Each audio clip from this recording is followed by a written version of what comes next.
La pomme de terre, le légume préféré des Français, ça nous le savions, mais nous allons découvrir également que c'est la reine des champs et la reine des potagers. Aujourd'hui, nous avons deux spécialistes avec nous, Frédéric Aurousseau, qui est chercheur dans la station de recherche Comité-Nord en Haute-Normandie, et nous avons également Vincent Douchet, qui est agriculteur, producteur de plants de pommes de terre à la ferme d'Olicourt. Bonjour. Alors Frédéric Aurousseau, comment expliquez-vous que la pomme de terre a une utilisation aussi large au niveau culinaire? Nous le verrons ici également dans d'autres débouchés, contrairement par exemple aux petits pois. Mais écoutez, je pense que c'est lié aux qualités intrinsèques du tubercule, donc de la pomme de terre. On a plusieurs, au niveau des variétés, donc on a une variabilité qui est très importante, et notamment par rapport aux qualités intrinsèques, qui est liée en fait à son pourcentage d'eau qui se trouve dans les tubercules. Et en fonction en fait de ce pourcentage d'eau, on peut utiliser le tubercule pour faire toutes sortes de recettes, donc, depuis la friture avec une matière sèche qui est élevée, jusqu'à la purée, des pommes de terre sautées et en raclette pour les variétés qui ont une bonne tenue à la cuisson. Alors, il y a également des débouchés non alimentaires de la pomme de terre qui sont un peu moins connus. Oui, alors effectivement, en fait, en fonction des qualités intrinsèques du tubercule, on a des variétés qui sont spécifiques, qui passent dans les usines uniquement pour faire de l'amidon. Ce qu'on appelle la fécune de pomme de terre, qui est utilisée ensuite pour faire de la papeterie, cartonnerie, donc des usages non alimentaires. Mais il y a également des usines de transformation à usage alimentaire, donc pour faire des frites surgelées ou des chips ou des flocons. Donc les variétés qui sont utilisées actuellement de pommes de terre pour faire des frites surgelées, nous ne pouvons pas les retrouver sur les marchés, j'imagine. En général, non. Le circuit est un petit peu différent. Vous ne retrouverez jamais sur le marché des variétés pour faire de l'amidon, par exemple. Les Français ont découvert les différents usages de la pomme de terre au fil des siècles, vous m'expliquiez? Oui, de toute manière, la pomme de terre a déjà été un petit peu domestiquée au XIXe siècle, et c'est monsieur Auguste Parmentier qui a permis en fait déjà de promouvoir les qualités nutritionnelles de la pomme de terre, et qui a fait que les Français se sont intéressés à ce tubercule, et il a montré qu'on pouvait avoir beaucoup d'usages différents et qu'elle apportait des qualités nutritives très très intéressantes. Alors Vincent, les Français ont pris l'habitude de consommer, d'utiliser régulièrement les pommes de terre, mais les jardiniers également sont passionnés de la culture des pommes de terre. Qu'en est-il exactement ? La pomme de terre, c'est le légume le plus consommé en France, et notamment dans les jardins. Et les jardiniers, ce qu'ils recherchent dans leur culture de pommes de terre, c'est d'avoir une production, donc des variétés productives, mais ils cherchent aussi une variété qui soit bonne à manger, en goût. Et ce qu'on remarque aussi, c'est que de plus en plus, ils s'intéressent à des conditionnements de plus en plus petits, à la fois parce qu'ils ont peut-être moins de terrain, mais aussi ça leur permet d'essayer aussi plusieurs variétés. Donc les jardiniers aujourd'hui ont envie de cultiver différentes variétés de pommes de terre. C'est possible dans un potager? Ah, c'est possible, d'autant plus que qu'on fait des conditionnements vraiment petits, de 10 plants ou de 25 plants. Et donc ça leur permet d'essayer plusieurs variétés. Et les jardiniers sont très sensibles à la variété, contrairement à d'autres légumes, comme on vient de le dire. Alors, vous êtes agriculteur. Y a-t-il un profil type des cultivateurs de pommes de terre? En production de pommes de terre, non, il y a plusieurs productions. On peut parler, il y a la production de plants de pommes de terre. Nous, c'est ce que nous faisons. Ensuite, il y a de la production de pommes de terre de consommation et la production de pommes de terre industrie fécule, on vient d'en parler. Dans la production de pommes de terre de consommation, il y a aussi une segmentation. On produit soit des pommes de terre pour l'industrie, pour faire des frites en majorité, ou alors des pommes de terre qu'on va laver et en sachet en petit emballage pour vendre directement aux consommateurs. L'agriculteur, disons, qui veut simplifier vraiment son travail, il fait de la pomme de terre fécule. Ensuite, la pomme de terre industrie, c'est vraiment aussi un travail plus simple parce que ça part, c'est chargé en camion, en vrac, il n'y a pas de conditionnement. Et puis après, il y a des agriculteurs qui veulent travailler un peu plus le produit, aller un peu plus loin. Donc là, ils l'ensachent eux-mêmes, ils le lavent et ils vendent directement des sachets de 2 kg ou 1 kg.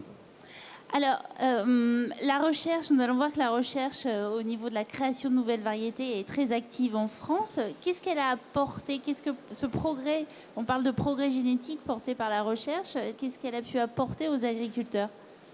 Elle a apporté surtout une meilleure rentabilité de la culture. Donc la rentabilité, c'est la production, donc c'est le volume, le rendement, mais c'est aussi les qualités du tubercule, un taux de déchets moins important. Le rendement, c'est la quantité, mais aussi la qualité. Ça, c'est la recherche qui travaille dessus. Et puis, la recherche travaille de plus en plus sur les aspects environnementaux. Donc des variétés moins sensibles au mildiou, moins sensibles à la sécheresse, qui vont nécessiter moins de fertilisants. Et de toute façon, c'est à la fois bénéfique pour l'environnement, puis aussi pour l'économie des producteurs et de la filière. Alors, justement, Frédéric Rousseau, pour créer ces variétés qui répondent à toutes ces demandes environnementales, à ces demandes des agriculteurs, des jardiniers, concrètement, comment faites-vous pour créer une nouvelle variété de pommes de terre? Donc, on détermine en fait des parents qui complémentent des qualités, alors des qualités de productivité, des qualités technologiques, des qualités culinaires et également des résistances aux parasites. Voilà, et on essaye donc de combiner toutes ces caractéristiques pour obtenir une innovation variétale qui permettra donc de satisfaire le consommateur au niveau des qualités culinaires, des producteurs pour des niveaux de rentabilité et de respect avec les nouvelles contraintes environnementales. Donc concrètement, combien d'années pour créer une nouvelle variété? Alors, il faut une dizaine d'années à partir du moment où on fait le croisement, mais il y a toute une recherche en amont en fait qui est faite avant pour pouvoir obtenir justement les bons parents pour faire ces combinaisons. Et ce sont donc l'importance de ce qu'on appelle les ressources génétiques qui alimentent en fait les programmes de création variétale. Et les ressources génétiques sont en fait issues d'une collaboration très étroite au niveau national avec l'INRA, qui est responsable d'un centre de ressources biologiques dans lequel se trouve la pomme de terre et qui est en collaboration donc avec les obtenteurs français pour fournir des géniteurs améliorés pour toutes ces caractéristiques. Et donc, ce partenariat est absolument fondamental pour la recherche française, pour obtenir des ressources génétiques adaptées pour profiter donc et permettre de faire des innovations variétales. Donc vous parlez de ressources génétiques. Combien de dizaines, de centaines, milliers de plantes différentes avez-vous à disposition?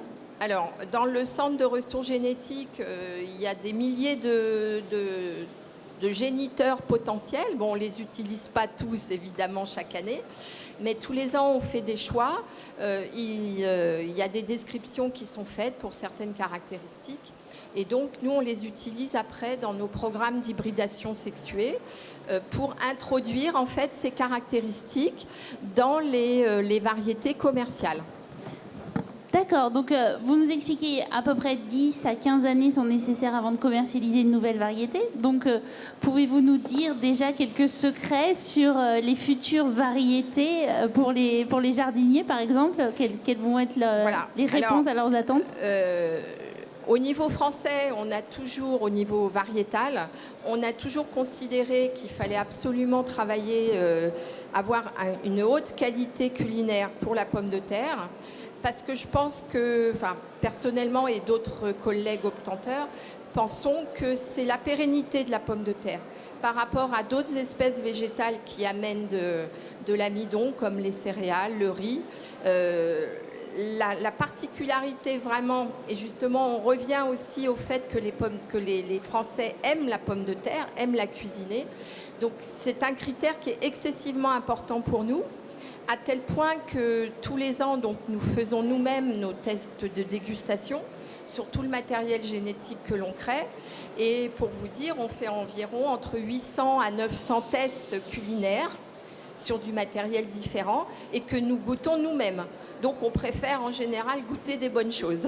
Oui, vous me parliez, des fois vous tombez sur des variétés qui peuvent donner des frites totalement noires, mais avec un goût exceptionnel. Voilà, exactement. Donc en fonction en fait des segmentations, on choisira des nouvelles variétés potentielles en fonction des qualités qu'elles présentent pour les usages culinaires. Vincent Douchet, quels seraient les conseils que vous donneriez aux jardiniers qui voudraient se lancer dans la culture des pommes de terre? Le premier conseil, ce serait d'acheter du plan certifié.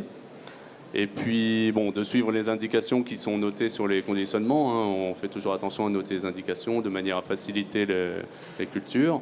Alors, une fois reçus les plants, l'idéal, c'est de les faire germer, de les étaler dans une cagette et de les faire germer comme ceux qui sont là à côté de moi. Là, c'est parfait. Et puis, donc, de planter dans une terre réchauffée. Ça.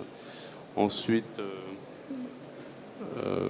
ouais, voilà. Je leur conseillerais aussi certainement de choisir une variété précoce la première fois, de manière à les consommer plus vite et au fur et à mesure de la récolte.